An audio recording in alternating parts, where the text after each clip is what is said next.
Okay, well, hello everyone, welcome back. Welcome to our session. See the first one. Ninnati previous session lo manam already the question of the day ga pattukunnam. You all knew that, but no one has been commenting about this one. So that's okay, that's fine, no problem. Which state has won best state in the 5th National Water Awards 2023? Let's try to convey this class in a slow manner. Manandaru fast గా వెళ్ళిపోతున్నాను అని చెప్తున్నారు కదా. Let's try, ఇవాళ try చేద్దాం. If it is okay with you, you can comment. ఇలా పర్వాలేదు అని మీరు కమెంట్ చేయొచ్చు. లేదు ప్రీవియస్గా మనం చెప్పినట్లుగానే లాస్ట్ 2 రివిజన్ క్లాసెస్లో మనం ఏ విధంగా అయితే డీల్ చేసామో అలాగే మీకు కన్వీనియంట్గా ఉంటే అలా కూడా డీల్ చేద్దాం. No problem at all. ఇవాళ మాత్రం class in slow and study మన will be discussing. So 5th national water awards 2023 ఏ స్టేట్ విన్ అయింది? It is Odisha. Odisha capital city వచ్చేసి ఏముందండి? It is Bhubaneswar is the capital city of Odisha. And basically ఈ national water awards వచ్చేసి ఎప్పటి నుంచి start అయ్యాయి అని అంటే they have been started from the year 2018 by ministry of Jal Shakti ministry వాళ్ళు ఈ అవార్డ్స్ని స్టార్ట్ చేశారు, లాంచ్ చేశారు ఇన్ ది ఇయర్ 2018. అప్పటి నుంచి ప్రతి సంవత్సరం స్టేట్ లెవెల్లో, డిస్ట్రిక్ట్ లెవెల్లో, సిటీస్ లెవెల్లో, టౌన్స్ లెవెల్లో, పంచాయత్స్ లెవెల్లో ఇట్లా డిఫరెంట్ లెవెల్స్లో ఎవరు వాటర్ హార్వెస్టింగ్ కోసం ఎక్కువ టెక్నిక్స్ని తీసుకొని వస్తున్నారు. అండ్ జల్ జీవన్ మిషన్ అభియాన్ అని చెప్పేసి మనకి సెంట్రల్ గవర్నమెంట్ లాంచ్ చేసిన స్కీమ్ ఇంకొకటి ఉంది. ప్రతి ఇంటికి కూడా రూరల్ ఏరియాస్లో ఉన్నటువంటి ప్రతి ఇంటికి కూడా వాటర్ కనెక్షన్ని ప్రొవైడ్ చేయడమే దాని మెయిన్ మోటో. అట్లా దానికి అనుగుణంగా ఎవరైతే వాటర్ హార్వెస్ట్ చేయడానికి, అదేవిధంగా రెయిన్ వాటర్ హార్వెస్టింగ్ టెక్నిక్ కూడా మనకి వచ్చినటువంటి రెయిన్ని దాన్ని కలెక్ట్ చేసి పెట్టడం కావచ్చు, ఇదంతా కూడా ఏ స్టేట్ గవర్నమెంట్ లేదా ఏ డిస్ట్రిక్ట్ లెవెల్లో, పంచాయత్ లెవెల్లో, సిటీస్ లెవెల్లో, టౌన్స్ లెవెల్లో వీటిని ఎవరెవరైతే కొత్త ఇన్నోవేటివ్గా ఆలోచించి ఐడియాస్ని ప్రజెంట్ చేస్తారో అలాంటి వాటిని బేస్ చేసుకొని ఈ అవార్డ్స్ యాన్యువల్ లెవెల్లో ఇవ్వడం స్టార్ట్ చేశారు 2018 నుంచి. బట్ వేరాజ్ 2021లో ఒక్కసారి మాత్రమే 2021లో ఈ అవార్డ్స్ అన్నవి ఇవ్వలేదు. అప్పుడు బ్రేక్ పడింది. దాని తర్వాత ఇంకెప్పుడు బ్రేక్ పడలేదు అంటే అప్పటి నుంచి కంటిన్యూ అవుతూనే ఉంది. కాబట్టి అట్లా కన్సిడర్ చేస్తే 2023 అవార్డ్స్ వచ్చేసి 5th నేషనల్ అవార్డ్స్ అయ్యాయి. ఒడిషా స్టేట్ టాప్ చేసింది. అండ్ 2024లో కూడా 6th నేషనల్ అవార్డ్స్లో కూడా ఒడిషా స్టేట్ టాప్ చేసింది. ఇది మీరు తెలుసుకోవాల్సినటువంటి అంశాలు regarding this one. Right, question of the day done. Entering into our session. So recently, which country has become the 104th full member of International Solar Alliance? What is that country? It is Armenia. Armenia capital currency వచ్చేసి ఏమేమి ఉన్నాయి? Armenia capital city వచ్చేసి Yerevan and the currency is Armenian dram. Armenian dram is the currency and the capital city వచ్చేసి Yerevan. 104th full member. Basically International Solar Alliance అన్నది it is the initiative of our India only. మన భారతదేశం France దేశంతో కలిసి France వాళ్ళతో collab అయ్యి 2015లో COP21 సమ్మిట్లో భాగంగా మన నరేంద్ర మోడీ గారు ఈ ఇంటర్నేషనల్ సోలార్ అలయన్స్ మనకున్నటువంటి సోర్సెస్లో రెన్యూబుల్ ఎనర్జీని గ్యాదర్ చేసుకోవడం ఎలా అని ఆలోచించినప్పుడు ఈ సోలార్ ఎనర్జీ ఆయనకి దృష్టిలోకి వచ్చి 2015లో ఈ COP21 సమ్మిట్లో భాగంగా ఇండియా, మన భారతదేశం ఫ్రాన్స్ వాళ్ళతో కొలాబ్ అయ్యి ఈ ఇనిషియేటివ్ని లాంచ్ చేద్దాం అని చెప్పేసి స్టార్ట్ చేశారు. అప్పటి నుంచి it has been started. And దీని హెడ్ క్వార్టర్స్ వచ్చేసి ఎక్కడున్నాయనంటే మన భారతదేశంలోనే గురుగ్రామ్ హర్యానాలోనే దీని హెడ్ క్వార్టర్స్ అన్న ఉన్నాయి. This is also important fact. ఇంకా దీనితో పాటు తర్వాత 2015 తర్వాత 2016లో one sun one world one grid ఈ కాన్సెప్ట్ని కూడా మన ఇండియన్ గవర్నమెంట్ ప్రజల ముందుకు తీసుకొని రావడం జరిగింది. ఇవన్నీ కూడా ఇంపార్టెంట్ ఫ్యాక్ట్స్. దాని తర్వాత రీసెంట్గా 104th మెంబర్ ఐఎస్ఏలో 104th మెంబర్ అయింది. సిరియా వచ్చేసి 103rd మెంబర్గా సిరియా నిలిచింది. యాంటిగ్వా బార్బుడా అన్నటువంటివి ఏంటి అని అంటే దీస్ ఆర్ ఐలాండ్ కంట్రీస్. దీంతో పాటు ఇంకొక ఐలాండ్ కంట్రీ కూడా ఉంటుంది. టోటల్ 2 కంట్రీస్ వచ్చేసి ఐలాండ్ నేషన్స్. ఐలాండ్స్ అనేది అంటే తెలుసా, చిన్న చిన్న ద్వీపాలు. ఆ ఐలాండ్స్ని కొలాబరేటివ్గా కలెక్టివ్గా ఏమని పేరు అని అంటే group of islands is known as archipelago. ఆ విధంగా Antigua Barbuda both are island parts. ఇది వచ్చేసి 102nd ప్లేస్లో ఉంది. దీని capital city Antigua Barbuda, capital city వచ్చేసి ఏంటి అని అంటే Saint John's is the capital city and the currency is East Caribbean dollar. This is one of the important currencies. ఇంకో కరెన్సీ కూడా ఉంది, అదంత అక్కర్లేదు, ఇది గుర్తుపెట్టుకుంటే సరిపోతుంది. సిరియా క్యాపిటల్ కరెన్సీ వచ్చేసి ఏంటండి, that is Damascus is the capital city and the currency is Syrian pound. These are capital and currency. ఇది 103rd మెంబర్, ఇది 102nd member. Where as Nepal వచ్చేసి 101st మెంబర్. పరాగ్వే వచ్చేసి 100th మెంబర్గా Paraguay అన్నది ఉన్నది. ఇంకా 99th మెంబర్గా ఏ దేశం ఉంది అని అంటే it is Spain. Spain capital city వచ్చేసి ఏముందండి, it is Madrid and the currency is euro. Paraguay capital currency a little bit difficult to remember. I also couldn't remember. Whereas Nepal capital currency వచ్చేసి ఏమేమి ఉన్నాయనంటే Kathmandu is the capital city and the currency is Nepalese rupee capital currency. ఇవన్నీ కూడా important facts. 104th one, 103rd, 102nd, 101st, 100th one and 99th one. This is an initiative of international solar alliance. దీని గురించి ఒక రీసెంట్గా meeting కూడా 2024లో మన ఇండియాలోనే జరగడం అనేది విశేషం. హెడ్ క్వార్టర్స్ వచ్చేసి కూడా గురుగ్రామ్, హర్యానా. క్యాపిటల్ కరెన్సీస్ గుర్తున్నంత వరకు జస్ట్ ఒక పరాగ్వే ఒక్కటి మాత్రమే క్యాపిటల్ కరెన్సీ మిస్ అయింది. Remaining all these are capital and currencies. That is international solar alliance. One sun, one world, one grid. ఇది కూడా ఇంటర్నేషనల్ సోలార్ అలయన్స్లో భాగమే. Right, which of the following banks has been inducted in to the best companies hall of fame? That is DBS bank. Okay, DBS bank of India. Basically DBS వరకు మాత్రమే మీరు చూస్తే development bank of, దీని full form వచ్చేసి ఏంటి అని అంటే development bank of Singapore. Basically దీని ఆపరేషన్స్ అనేవి 1968 నుంచే స్టార్ట్ అయిపోయాయి. కాకపోతే మన భారతదేశంలో 1994లో దీని ఆపరేషన్స్ అనేవి స్టార్ట్ అయ్యాయి. ఇండియాలో కూడా సెవరల్ బ్రాంచెస్ ఉన్నాయి, అందుకే DBS బ్యాంక్ ఆఫ్ ఇండియా అని చెప్పారు. అయితే DBS బ్యాంక్ స్టార్ట్ చేసిన దగ్గర నుంచి ఇప్పటి వరకు ఇక్కడ జెండర్ ఈక్వాలిటీ కూడా ఎక్కువ ప్రాధాన్యత ఇచ్చేవారు. అట్లా best working space for women for the 9th consecutive year, 9వసారి కూడా 9th కాన్సిక్యూటివ్ ఇయర్ కూడా వరుసగా, కాన్సిక్యూటివ్ అని అంటే వరుసగా, అలా కాకుండా 9th టైమో 8th టైమో అని అంటే మధ్యలో బ్రేక్స్ రావచ్చు, లేదంటే కంటిన్యూస్గా అవ్వకపోయి ఉండొచ్చు. అది కాన్సిక్యూటివ్ అంటే మాత్రం కంటిన్యూస్గా. ఇప్పుడు 23లో వచ్చింది, 22లో వచ్చింది, 21లో వచ్చింది, 20లో వచ్చింది, 2019లో రావడం, అట్లా ఇప్పుడు 24, 25 ఇట్లా వరుసగా వస్తే దాన్ని కాన్సిక్యూటివ్ అంటారు. అట్లా 9వసారి కూడా బెస్ట్ జెండర్ ఈక్వాలిటీ లేదా విమెన్ వర్క్ చేసుకోవడానికి బెస్ట్ స్పేస్గా ఏది నిలిచింది అని అంటే it is DBS bank of India. Best companies hall of ఫేమ్లో కూడా బెస్ట్ కంపెనీస్ లిస్ట్లో DBS అన్నది నిలిచింది. అండ్ యూనియన్ బ్యాంక్ విషయానికి వచ్చేసరికి యూనియన్ బ్యాంక్ 2019 అరౌండ్ 2019, 2020 ఆ టైం పీరియడ్లో కొన్ని బ్యాంక్స్ని కల్మినేట్ చేసి అంటే కలిపేసి మెర్జ్ చేయడం, బ్యాంక్స్ మెర్జర్ అన్నది జరిగింది. అది కూడా మీకు తెలుసు. యూనియన్ బ్యాంక్ వచ్చేసి it is a merger of both Andhra bank and corporation bank. ఈ రెండు బ్యాంక్స్ మెర్జ్ అయిపోయి యూనియన్ బ్యాంక్ అంటే ఇప్పుడు ఆ రెండు బ్యాంక్స్ పేర్లు, ఆంధ్ర బ్యాంక్ ఆ పేరు ఇంకా మనకి వినపడదు. యూనియన్ బ్యాంక్ ఆఫ్ ఇండియా కిందనే ఈ రెండు ఉన్నాయి కాబట్టి they are termed as Union Bank of India only. Whereas Union Bank of ఇండియాకి ఇప్పుడు ఎండీగా ఎవరు ఉన్నారు అని అంటే షీ ఈజ్ మణిమేకలై. మణిమేకలై గురించి అయితే హిస్టరీలో ఒక పెద్ద పుస్తకమే ఉంటుంది, సంగం లిటరేచర్లో. Manimekalai was the name of the book. అట్లా దట్ బుక్ ఈజ్ ఇంపార్టెంట్. సరే, HDFC బ్యాంక్, SBI బ్యాంక్, అదేవిధంగా అండ్ ICICI బ్యాంక్. ఈ మూడు బ్యాంక్స్ విశిష్టత ఏంటో నేను ప్రీవియస్ సెషన్స్లో ఆల్రెడీ చెప్పాను.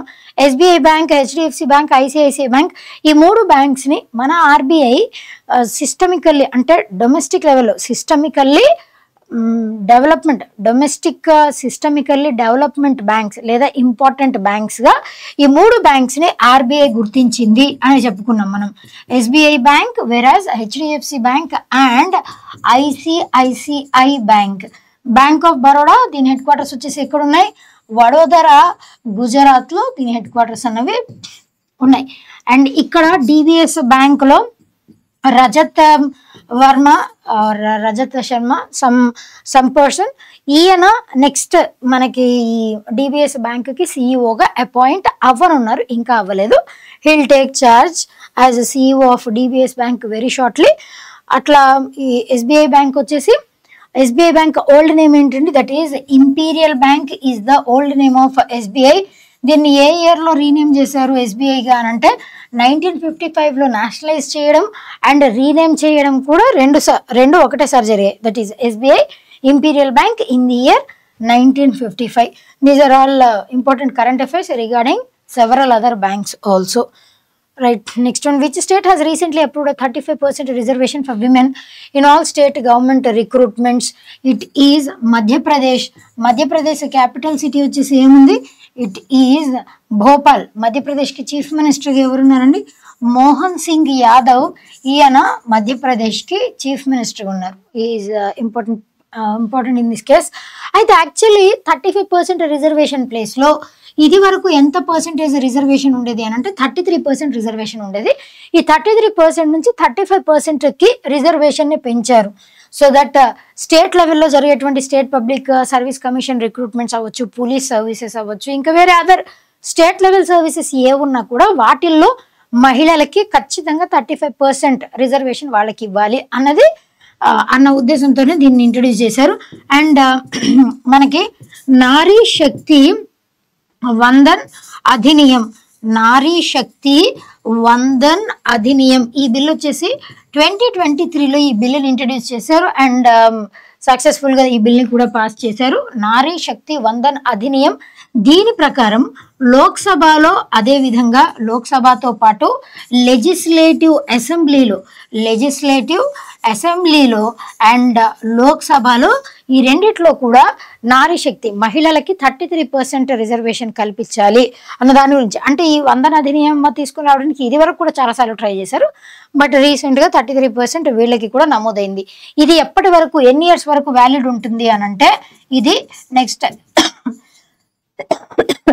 15 years వరకు it will be in existence. ఆ 15 years తర్వాత మళ్ళీ రివైవ్ చేయొచ్చు, రెన్యువల్ చేయొచ్చు, లేదా అంటే రిమూవ్ చేయొచ్చు, ఇంకేమైనా చేసేటువంటి ఆస్కారం ఉంటుంది.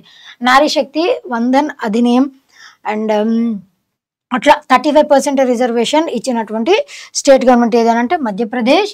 అండ్ రాజస్థాన్కి చీఫ్ మినిస్టర్గా ఎవరున్నారండి, హీ ఈజ్ భజన్ లాల్ శర్మ. ఆయన రాజస్థాన్కి చీఫ్ మినిస్టర్ ఉన్నారు.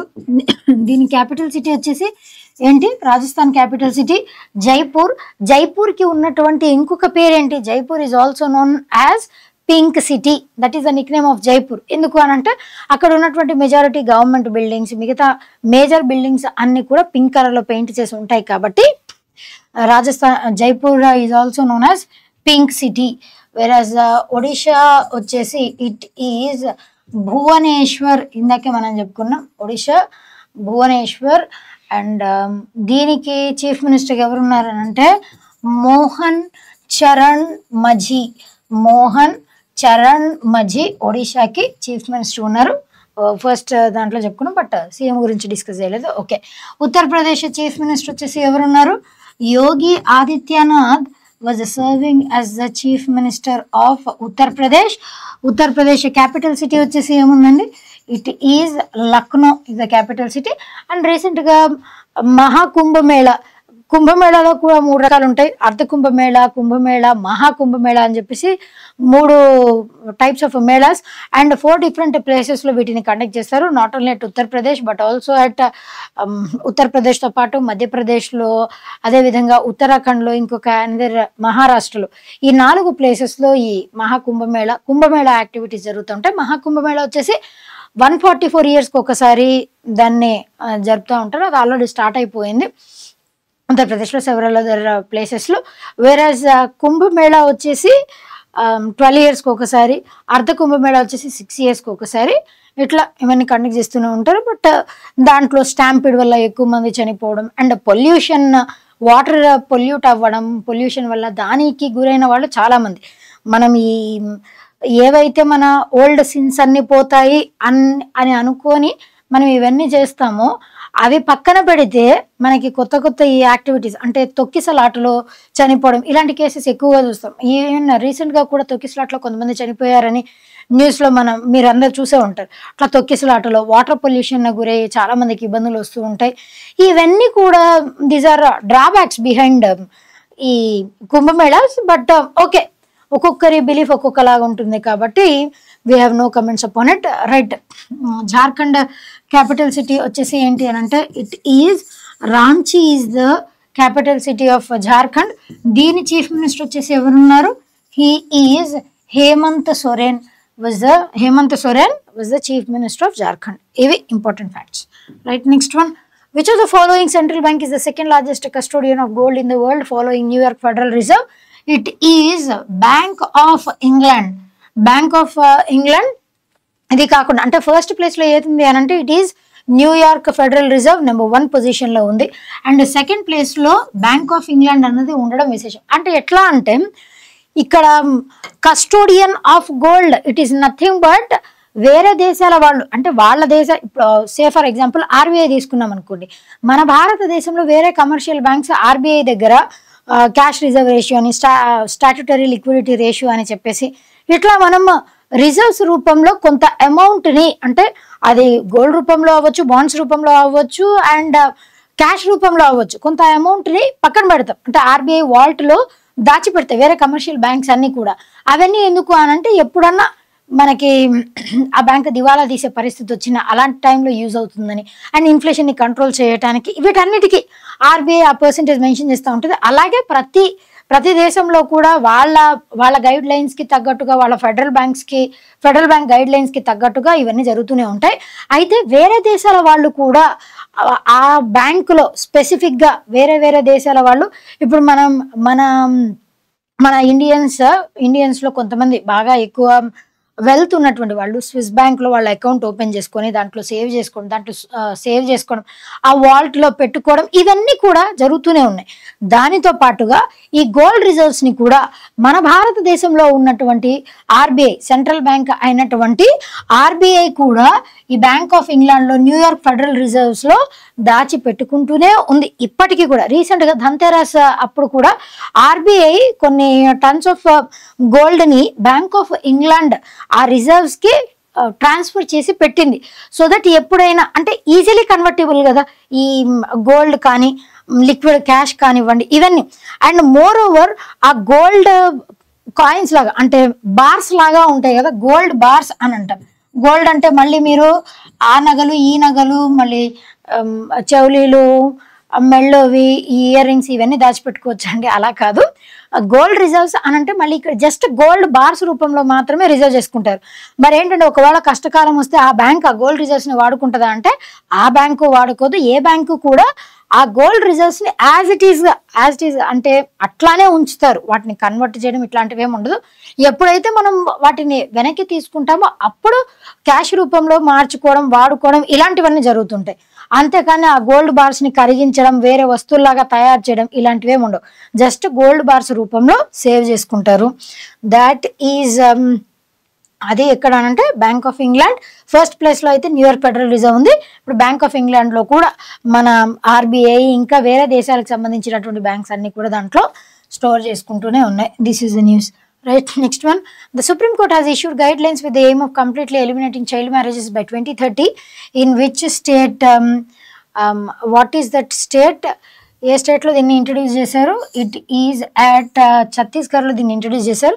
అండ్ మనం ప్రీవియస్ సెషన్స్లో కూడా చెప్పుకున్నాం ఇలాంటి ఒక ఇనిషియేటివ్ వేరే స్టేట్ గవర్నమెంట్ కూడా తీసుకొని వచ్చింది. అంటే పర్టికులర్గా చైల్డ్ మ్యారేజెస్ని ఎరాడికేట్ చేయడానికి విమెన్ని ఎడ్యుకేషన్ వైపు అంటే ఇప్పుడు విమెన్ చదువుకోవాలి అని అంటే ఆ పర్టికులర్ ఫ్యామిలీ యొక్క స్థితిగతులు కూడా సరిగ్గా ఉండాలి. ఇప్పుడు ఆ స్థితిగతులు బాగలేకుండా అండ్ ఆ అమ్మాయి టాలెంటెడ్ అయినప్పటికీ కూడా చదివించలేని పరిస్థితుల్లో ఎవరైతే ఉన్నారో వాళ్ళని కూడా చదివించేలాగా చేయటానికి అస్సాం స్టేట్ గవర్నమెంట్ ఒక స్కీమ్ తీసుకొని వచ్చింది. దట్ ఈస్ ముఖ్యమంత్రి అస్సాం నిజత్ మోయినా స్కీమ్. ముఖ్యమంత్రి అస్సాం నిజత్ మోయినా స్కీమ్. ఈ స్కీమ్ని తీసుకొని వచ్చింది. దీని గురించి మనం డిస్కస్ చేసుకున్నాం. అంటే ఇప్పుడు 11th 12th వాళ్ళకి 11th 12th వాళ్ళకి 1000 రూపీస్ ఇస్తుంది, అది 10 months వరకు. అదేవిధంగా గ్రాడ్యుయేషన్ వాళ్ళకి 1250 రూపీస్ ఇస్తుంది, అది కూడా 10 months. అండ్ వేరాజ్ పీజీ వాళ్ళకైతే 2500 రూపీస్ పర్ మంత్ స్టైఫండ్, అది direct beneficiary transfer every month 11th వాళ్ళ అకౌంట్స్కి ట్రాన్స్ఫర్ అయిపోతాయి. దేర్బై వాళ్ళ చదువుకి అయ్యేటువంటి ఖర్చు ఎంతైతే ఉంటుందో వాళ్ళు బేర్ చేసుకొని వాళ్ళు చదువుకోగలడానికి ముఖ్యమంత్రి Assam Nijut Moina scheme, the scheme is important. దీంతో పాటు చైల్డ్ మ్యారేజెస్ని తగ్గించడానికి కోసం కూడా ఈ స్కీమ్ని ఇంట్రడ్యూస్ చేసింది అస్సాం స్టేట్ గవర్నమెంట్. అదే తరహాలో మన రాజస్థాన్ అంటే ఈ ఎడ్యుకేషన్ గురించి అమౌంట్ని శాంక్షన్ చేయడం అలాంటివన్నీ పక్కన పెట్టేసి చైల్డ్ మ్యారేజెస్ని ఎలిమినేట్ చేయాలి బై 2030. దీనికోసం అని చెప్పి ఒక యాక్ట్ని కూడా తీసుకొని వచ్చింది. అంటే మనకి ఈ సెంట్రల్ లెవెల్లో కూడా ministry of women and child development వాళ్ళు ఈ బాల్ వివాహ్ ముక్త్ భారత్ అన్న కాన్సెప్ట్ని ministry of women and child development వాళ్ళు కూడా ఇంట్రడ్యూస్ చేశారు. అంటే సెంట్రల్ లెవెల్లో బై 2029 అట్లీస్ట్ కొంత పర్సెంటేజ్ వరకు ఈ చైల్డ్ మ్యారేజెస్ని తగ్గించాలి అన్న ఉద్దేశంతో దీన్ని తీసుకొని వచ్చారు. అంటే కంప్లీట్గా ఎలిమినేట్ చేయడం కోసమే ఇట్లా డిఫరెంట్ స్టేట్ గవర్నమెంట్స్ కూడా ఇలానే ఆ లైన్లోనే నడుస్తూ ఇలాంటి యాక్టివిటీస్ ఎన్నో తీసుకొని వస్తున్నాయి. రాజస్థాన్ వచ్చేసి బై 2030 ఇక్కడ మీరు గుర్తుపెట్టుకోవాల్సినటువంటి ఏ ఇయర్ వరకు రాజస్థాన్ ఎలిమినేట్ చేయాలని అనుకుంది. ఇలాంటి క్వశ్చన్స్ అడుగుతారు. రాజస్థాన్, జైపూర్, సీఎం ఇవన్నీ మీకు తెలిసిన అంశాలే, భజన్ లాల్ అవన్నీ పక్కన పెడితే ఇక్కడ ఇంపార్టెంట్ వన్ 2030 ఈ యాక్ట్. అంటే ఏ యాక్ట్ ద్వారా దీన్ని తీసుకొని వచ్చారు? చైల్డ్ మ్యారేజ్ రీస్ట్రెయింట్ యాక్ట్ అని చెప్పేసి ఒకప్పుడు మనకి చైల్డ్ మ్యారేజ్ రీస్ట్రెయింట్ యాక్ట్ ఇది 1929లో చైల్డ్ మ్యారేజ్ రీస్ట్రెయింట్ యాక్ట్, ఇది వరకు దీన్నే శారదా యాక్ట్ అని కూడా అంటారు. 1929లో, దాని తర్వాత 1949లో ఒకసారి అమెండ్ చేశారు, 1978లో ఒకసారి అమెండ్ చేశారు. దాని తర్వాత దీన్ని రీనేమ్ చేశారు, చైల్డ్ మ్యారేజ్ రీస్ట్రెయింట్ యాక్ట్ అన్న దాన్ని రీనేమ్ చేశారు. తర్వాతి కాలంలో 2006లో రీనేమ్ చేశారు దీన్ని. ఆ రీనేమ్ చేసిన తర్వాత దాని ప్రకారం చైల్డ్ మ్యారేజెస్ జరగకూడదు. యాజ్ పర్ ఇక్కడ ఎన్నిసార్లు చైల్డ్ అని అనుకుంటున్నాం కదా, who are termed as a child. అసలు చైల్డ్ అంటే ఎవరు అనంటే ఈ యాక్ట్ ప్రకారం అమ్మాయిల్లో అయితే అంటే శారదా యాక్ట్ ప్రకారం ఇనీషియల్గా 1929లో లాంచ్ చేసినప్పుడు శారదా యాక్ట్ ప్రకారం అమ్మాయిలకైతే 14 ఏళ్ళు ఉండాలి, అబ్బాయిలకైతే 18 ఏళ్ళు ఉండాలి, దట్ ఈస్ మినిమం. అండ్ దాని తర్వాత అది 1929లో అమెండ్ చేసినప్పుడు 15 ఏళ్ళకి మార్చారు అమ్మాయిల ఏజ్, అబ్బాయిల ఏజ్ కాన్స్టెంట్ అంతే ఉంది. దాని తర్వాత 1978లో అమెండ్ చేసినప్పుడు అబ్బాయిలకి 21, అమ్మాయిలకి 18 years అని చెప్పేసి మార్చాడు. దాని తర్వాత మళ్ళీ ఆ తర్వాత ఒక 10-15 years తర్వాత ఈ అమ్మాయిలకి 21 years చెయ్యాలి, అబ్బాయిలకి ఇంకా ఏజ్ లిమిట్ పెంచాలి, ఇట్లా కూడా అన్నారు.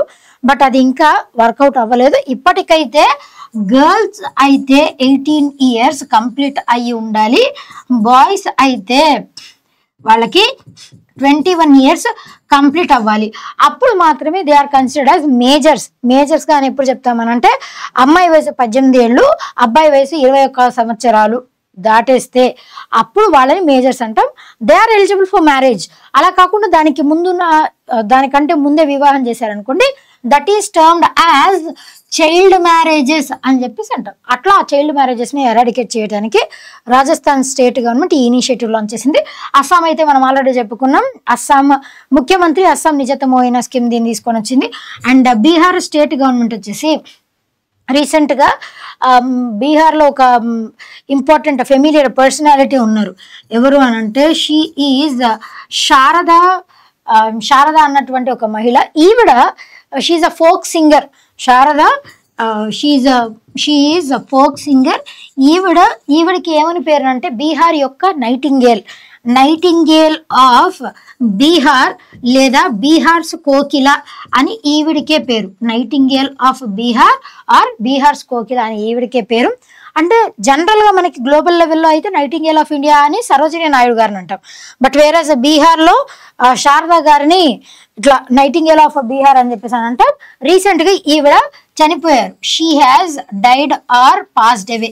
రీసెంట్గా ఈవిడ చనిపోయారు. అట్లా బీహార్ గురించి కూడా ఇన్ న్యూస్ ఇంపార్టెంట్ వన్. ఇక్కడ శారదా యాక్ట్, ఇక్కడ శారదా అలా గుర్తుపెట్టుకోవచ్చు బీహార్. అండ్ వేర్ యాజ్ ఇక్కడ Rajasthan Right. Next one.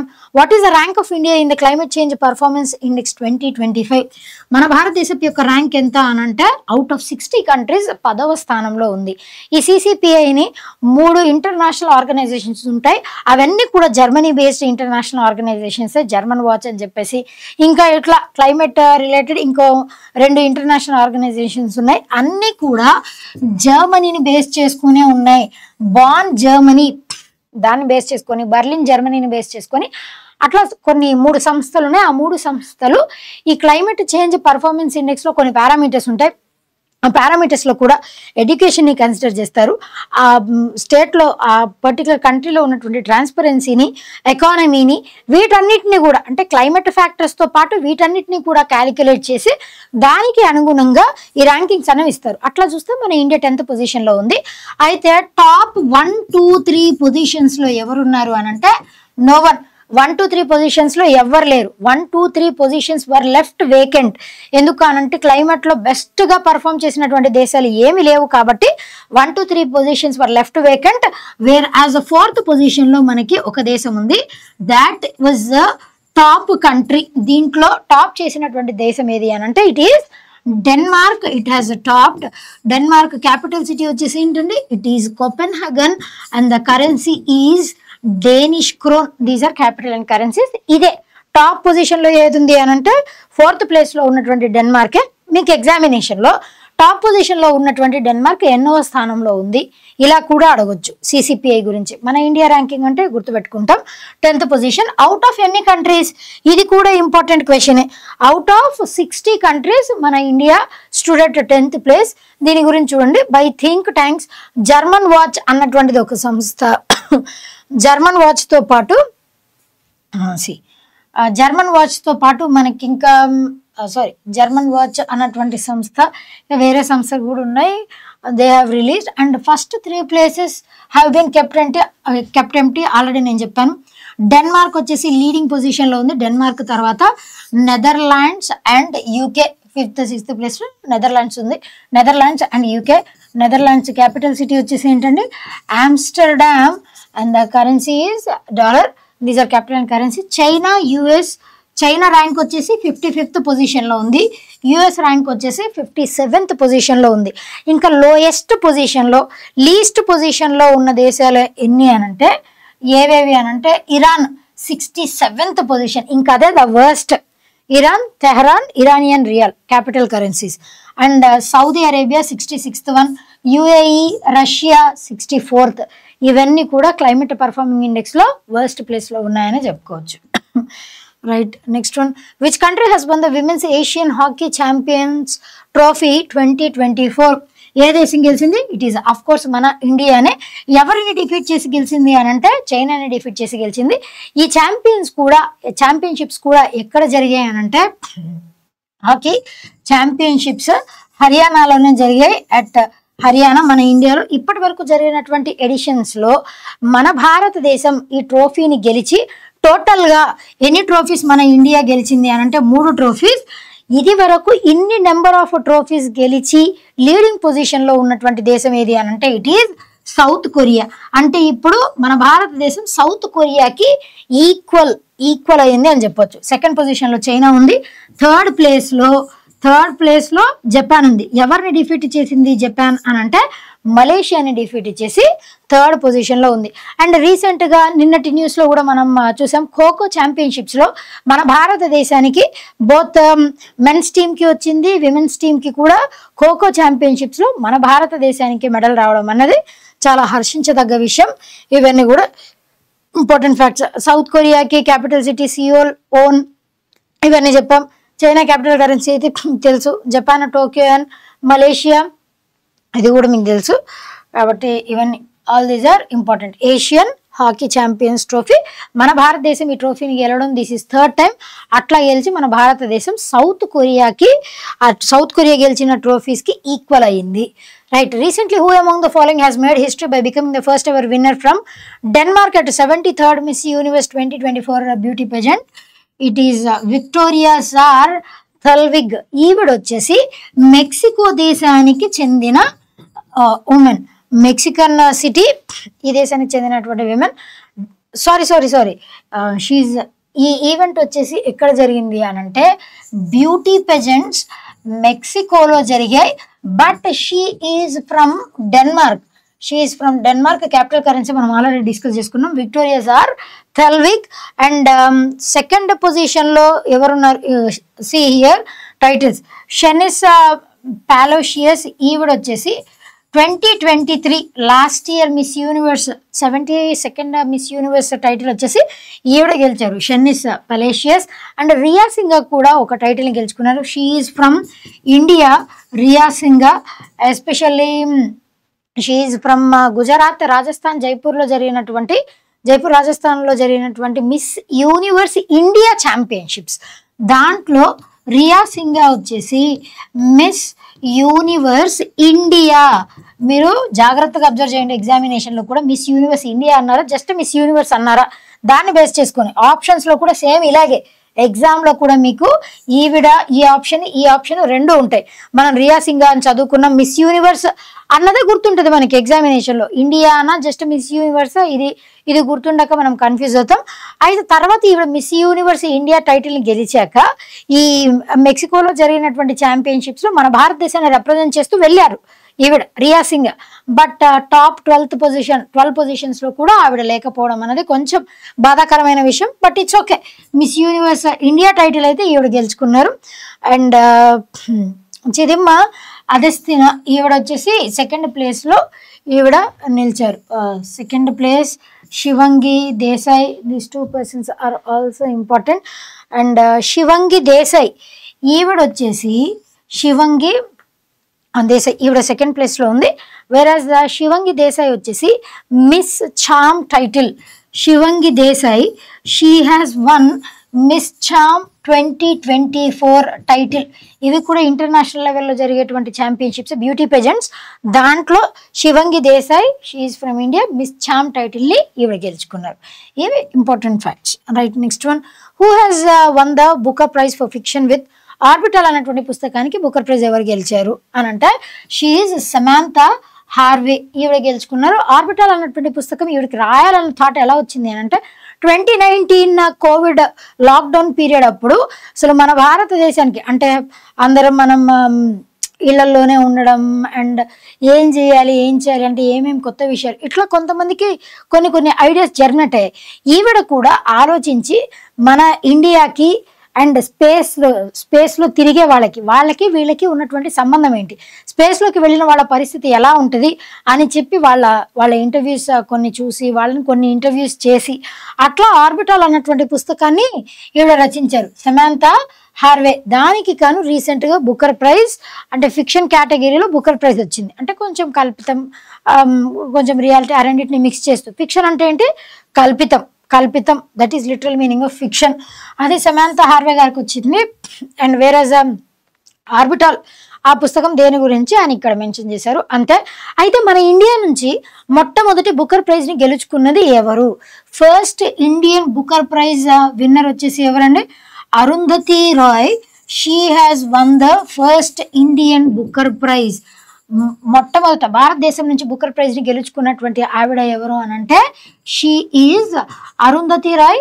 Arundhati Roy ఆవిడ రాసినటువంటి ఏ పుస్తకానికి ఏ సంవత్సరంలో అవార్డు వచ్చింది ఇది కూడా మనం గుర్తుపెట్టుకోవాలి. The God of small things అన్నటువంటి పుస్తకానికి ఈవిడకి బుకర్ ప్రైజ్ లభించింది. అండ్ సల్మాన్ రష్దీ ఇట్లా చాలా మంది ఇంపార్టెంట్ పర్సనాలిటీస్కి కూడా వచ్చింది. కాకపోతే సల్మాన్ రష్దీకి ఈవిడ కంటే ముందే వస్తుంది. ఈవిడకి 1997లో వచ్చింది బుకర్ ప్రైజ్. 1980s అప్పుడు సల్మాన్ రష్దీ గారికి అవార్డు వస్తుంది. కానీ ఆయన మన భారతదేశపు రైటర్ అయినప్పటికీ కూడా he got settled in UK. India UK origin ఉంటుంది కాబట్టి as a whole Arundhati Roy she has become the first Indian to win the Booker Prize. Booker Prize అంటే ఏంటి అని అంటే ఏదన్నా ఒక పుస్తకం ఇంగ్లీష్ లాంగ్వేజ్లో మాత్రమే ఉండి అది యూకేలో కానీ ఐర్లాండ్లో కానీ పబ్లిష్ అయ్యి ఇంటర్నేషనల్ లెవెల్లో రికగ్నిషన్ వస్తే అలాంటి బుక్స్ని ఐడెంటిఫై చేసి ప్రతి సంవత్సరం ఈ కొంత ప్రైజ్ అమౌంట్తో పౌండ్స్లోనే ఇస్తారు. ఆ అమౌంట్ కూడా ఆ ప్రైజ్ అమౌంట్ వీళ్ళని సత్కరిస్తారు. సైటేషన్ ఇవన్నీ మామూలే. Next, who among the following has inaugurated Who among the following has inaugurated India's first Constitution Museum at O.P. Jindal Global University at Sonipat, Haryana? ఎవరు ఇనాగ్రేట్ చేశారు? అర్జున్ రామ్ మేఘ్వాల్. ఈయన వచ్చేసి లా మినిస్టర్. ఈయనతో పాటు మన ఓం బిర్లా. ఓం బిర్లా వచ్చేసి ఎవరండి? లోక్సభ స్పీకర్. లోక్సభకి రెండవసారి కూడా స్పీకర్గా ఎలక్ట్ అయినటువంటి వ్యక్తి ఎవరు అని అంటే హీఈస్ ఓం బిర్లా. ఇట్లా B and C these 2 persons have inaugurated. November 23rd రోజున దీన్ని ఇనాగ్రేట్ చేశారు సోనిపట్, హర్యానాలో. బేసిక్లీ November 26th ఏ రోజున మనం కాన్స్టిట్యూషన్ దివస్ లేదా సంవిధాన్ దివస్ ఆర్ కాన్స్టిట్యూషన్ డేని సెలబ్రేట్ చేస్తాం అని అంటే Samvidhan Divas was celebrated on November 26th. November 26th రోజు సంవిధాన్ దివస్ని సెలబ్రేట్ చేస్తాం. అట్లా అర్జున్ రామ్ మేఘ్వాల్ గారు దాన్ని దృష్టిలో పెట్టుకొని ఈ కాన్స్టిట్యూషన్ దీంట్లో కూడా ఏంటి అని అంటే గ్లోబల్ కాన్స్టిట్యూషన్ మ్యూజియం అంటే ఈ మ్యూజియంలో ఏఐ టెక్నాలజీని వాడుకొని ఒకప్పుడు అంటే కాన్స్టిట్యూషన్లో మెంబర్స్ అంటే స్టీరింగ్ కమిటీ, డ్రాఫ్టింగ్ కమిటీ, ఇట్లా రకరకాల కమిటీలు ఉంటాయి భారత రాజ్యాంగాన్ని రాయడానికి. ఈ కమిటీస్లో ఎవరెవరు మెంబర్స్గా ఉన్నారో ఆ కాన్స్టిట్యూషన్ రాయడానికి ఆల్మోస్ట్ 3 సంవత్సరాలు పట్టింది. అయితే ఆ క్యాబినెట్ మిషన్ ప్లాన్ త్రూ దీన్ని ఎలా రాశారు కాన్స్టిట్యూషన్ని, అసలు మన భారత రాజ్యాంగంలో ఏమేమి ఉన్నాయి, వీటన్నిటి గురించి ఏఐ టెక్నాలజీని యూజ్ చేసి కొంచెం క్రియేటివ్గా అంటే మనం అందరికీ మన భారత రాజ్యాంగం విలువ తెలిసేలా చేయడం కోసం ఈ కాన్సెప్ట్ని తీసుకొని వచ్చారు. కాన్స్టిట్యూషన్ని మనం ఎప్పుడు అడాప్ట్ చేసుకున్నాం, ఎప్పుడు constitution came into effect, this 2 are very important. 26th November 1949.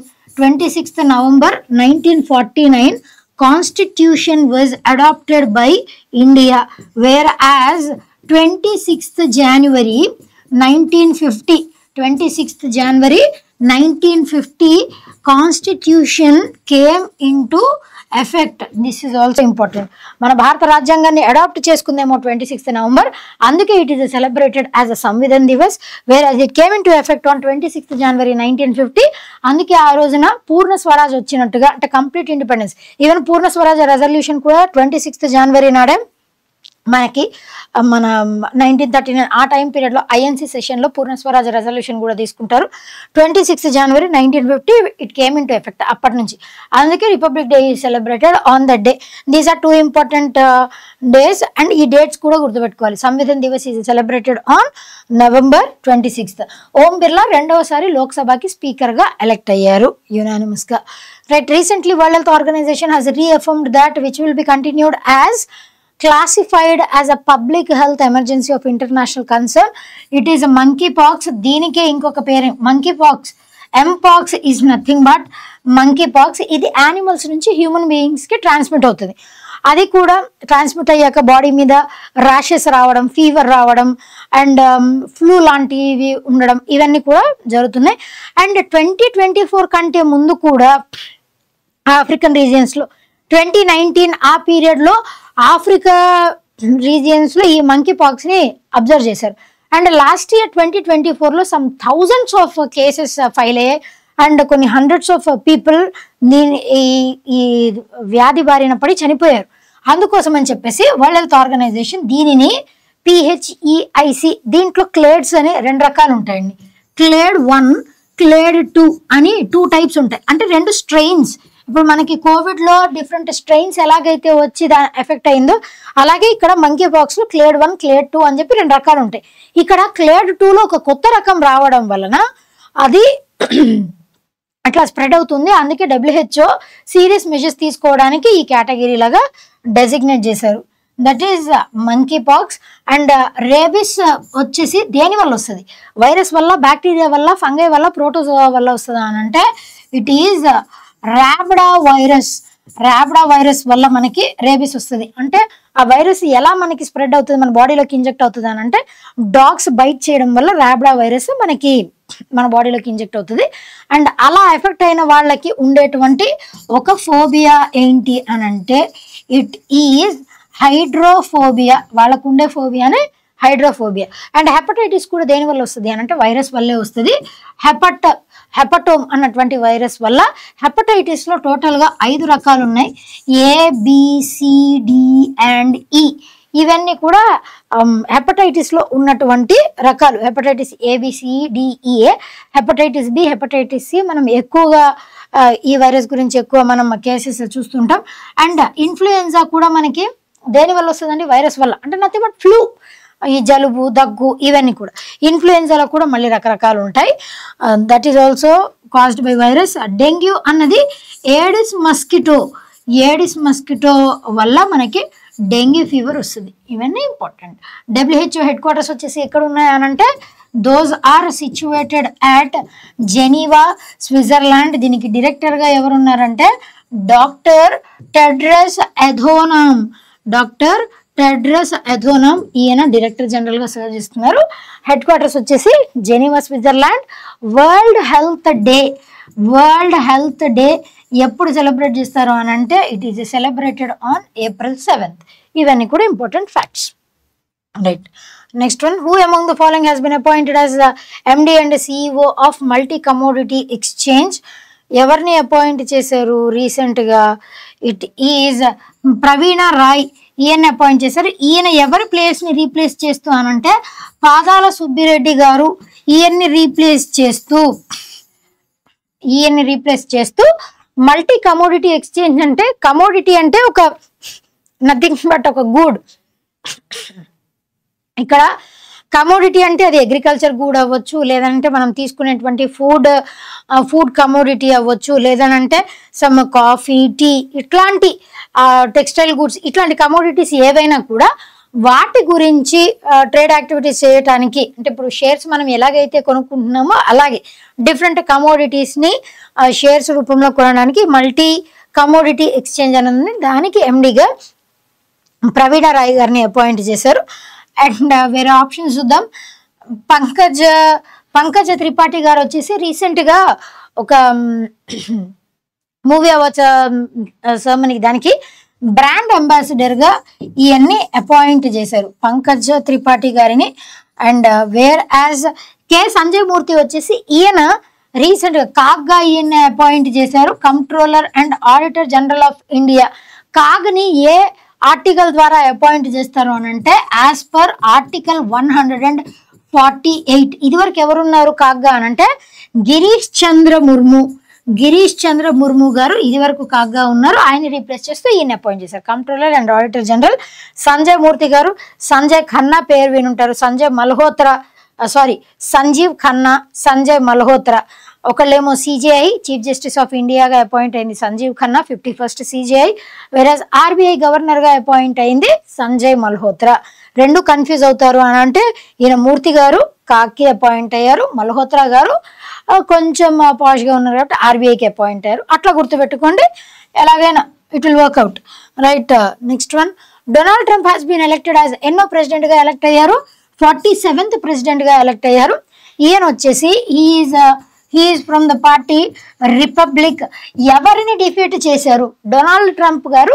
ఎవరి మీద గెలుపొందారు అని అంటే ఇది వరకు కమలా హ్యారిస్ వైస్ ప్రెసిడెంట్గా పనిచేసినటువంటి Kamala Harris, she was from the party Democratic అయినటువంటి కమలా హ్యారిస్ని డిఫీట్ చేసి ఈయన గెలిచారు 47th. అంటే ఇప్పుడు మన భారతదేశమే తీసుకున్నాం అనుకోండి, ఒకటే సేమ్ పర్సన్ ప్రెసిడెంట్గా ఎన్ని నెంబర్ ఆఫ్ టైమ్స్ అయినా అపాయింట్ అవ్వచ్చు. వేరేజ్ in the case of America అలా ఉండదు. ఒక పర్సన్ ఎన్ని టర్మ్స్ మాత్రం పనిచేయడానికి ఉంటుంది అని అంటే యుఎస్కి ప్రెసిడెంట్గా 2 టర్మ్స్ మాత్రమే పనిచేయాలి, అంటే 2 సార్లు మాత్రమే పనిచేయడానికి ఉంటుంది. అండ్ ఆ టర్మ్ కూడా ఎన్ని సంవత్సరాలు ఉంటుంది అని అంటే ఒక టర్మ్ వచ్చేసి 4 years ఉంటుంది. వేరేజ్ డొనాల్డ్ ట్రంప్ గారు ఆల్రెడీ ఒక టర్మ్ పనిచేశారు 2017 నుంచి 2021 వరకు యాజ్ 45th ప్రెసిడెంట్గా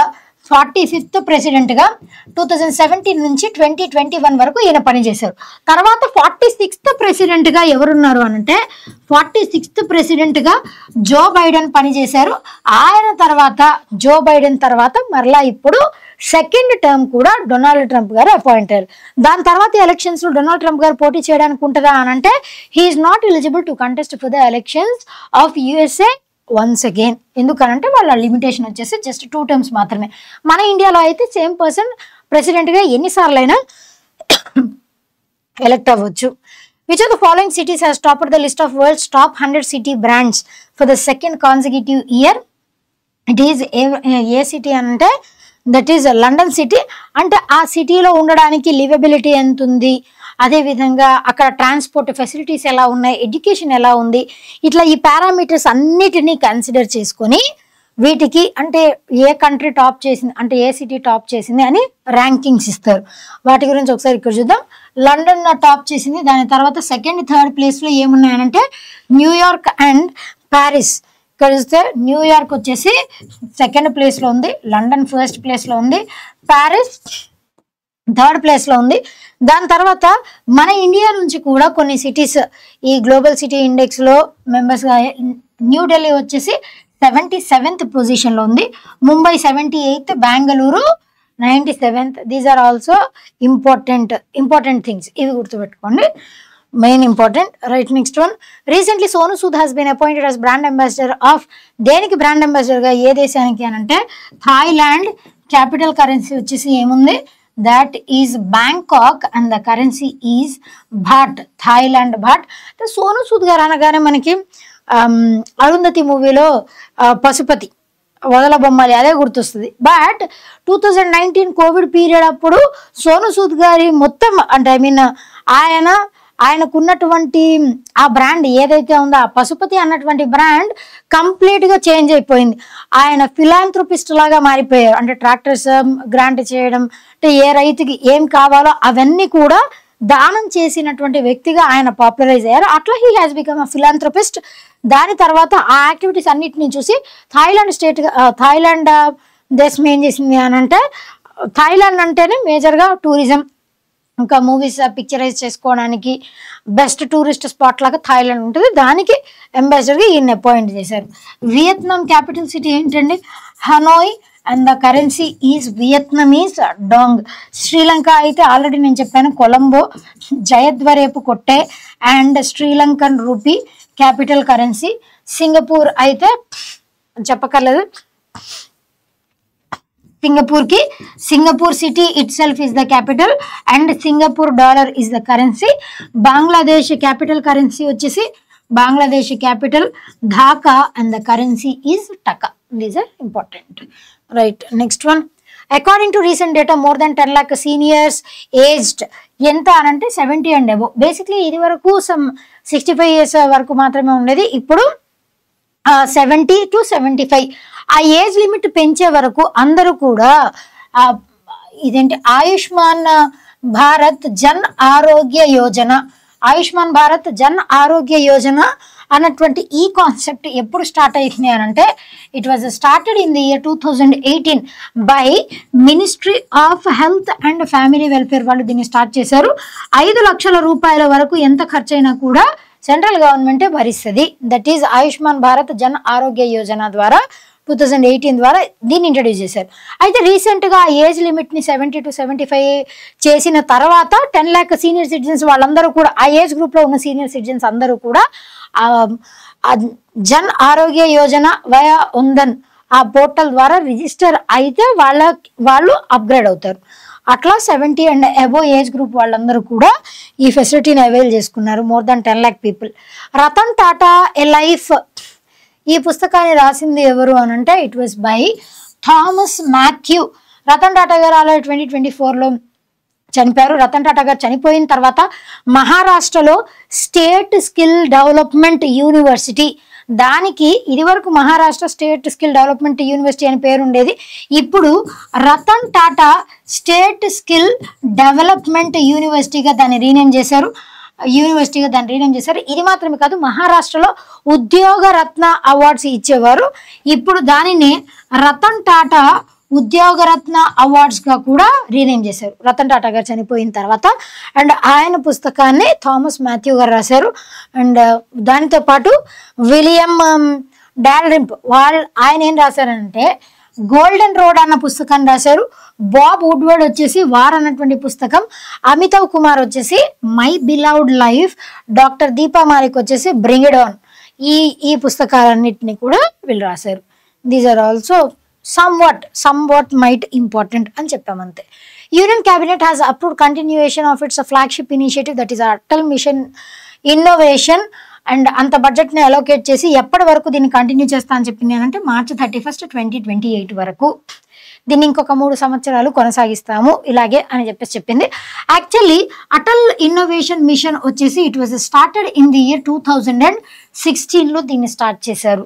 దీని ద్వారా ఏ స్టేట్ నుంచైనా ఏ మారుమూల ప్రాంతం నుంచైనా ఎవరి దగ్గరైనా ఒక ఇన్నోవేటివ్ థింగ్ ఉంది అని అంటే అక్కడి నుంచి అంటే Atal innovation machine tinker labs అని ఇంక్యుబేషన్ సెంటర్స్ అని కొన్ని ఇంట్రడ్యూస్ చేశారు. దీని ద్వారా వాళ్ళకి ఎటువంటి సహాయం కావాలి, ఫినాన్షియల్ అసిస్టెన్సా, టెక్నికల్ అసిస్టెన్సా, హ్యూమన్ పవరా, ఎటువంటి అసిస్టెన్స్ కావాలన్నా ఒకవేళ అది ఎక్కువ మంది వెల్ఫేర్ యాక్టివిటీస్కి పనికొచ్చేలాగా ఉంటే ఆ ఇన్నోవేషన్ని ప్రమోట్ చేస్తూ అటల్ ఇన్నోవేషన్ మిషన్ని లాంచ్ చేశారు. ఆ 2016లో లాంచ్ చేసినటువంటి ఎయిమ్ అన్నదాన్ని రీసెంట్గా March 31, 2028 వరకు కొనసాగిస్తామని చెప్పారు. Right, next one, world pneumonia day is celebrated every year on. It is not celebrated, it is World Pneumonia Day. It is on November 12th. Pneumonia అంటే తెలుసు కదండి, మనకి ఊపిరితిత్తుల్లో ఏదైనా అంటే ఫ్లూయిడ్ ఫిల్డ్ సాక్స్, మనకి ఊపిరితిత్తుల్లో సాక్స్ ఉంటాయి అంటే హోల్స్ లా ఇట్లా ఎయిర్ కుషన్స్ ఉంటాయి. ఆ సాక్స్లో కనుక ఒకవేళ వాటర్ ఫిల్ అయిపోయినా లేదా ఆ సాక్స్ ఏదన్నా ఆ ట్రాక్ట్లో అడ్డుపడిన వాళ్ళకి ఈ నిమోనియా అన్నది సంభవిస్తుంది. ఇది ఇట్లా ఆ నిమోనియా డిసీజ్ నుంచి అంటే అవేర్నెస్ని కల్పించడానికి ఈ డేని అబ్జర్వ్ చేస్తున్నాం. అండ్ November 14th వచ్చేసి world diabetes day. Children's day పక్కన పెడితే అది కాకుండా world diabetes day is observed on November 14th, whereas November 21st this is another important day. World television day is celebrated November 16th. అంత important ఏం కాదండి. World TV day is celebrated on November 21st. అండ్ ఇంకొక important day నవంబర్లో ఏంటి అని అంటే world tsunami awareness day. World tsunami awareness day is celebrated, is observed on November 5th. This is also another important day. And 5th, 12th, 14th, 21 these are more important. And 26th కూడా చాలా important, constitution day లేదా సంవిధాన్ దివస్. అది కూడా ఇందాక మనం discuss చేసాం కదా. ఇవన్నీ important things. Right, next one, the last one for today. Okay, question of the day. What is the question of the day? As per recent information, world's first high altitude para sports center will be established at which of the following places? If you know the answer for this one, please do comment in the comment section. దాని గురించి రేపటి క్లాస్లో మనం discuss చేద్దాం. We'll be meeting again tomorrow. Until then, be fit, be consistent, and thank you.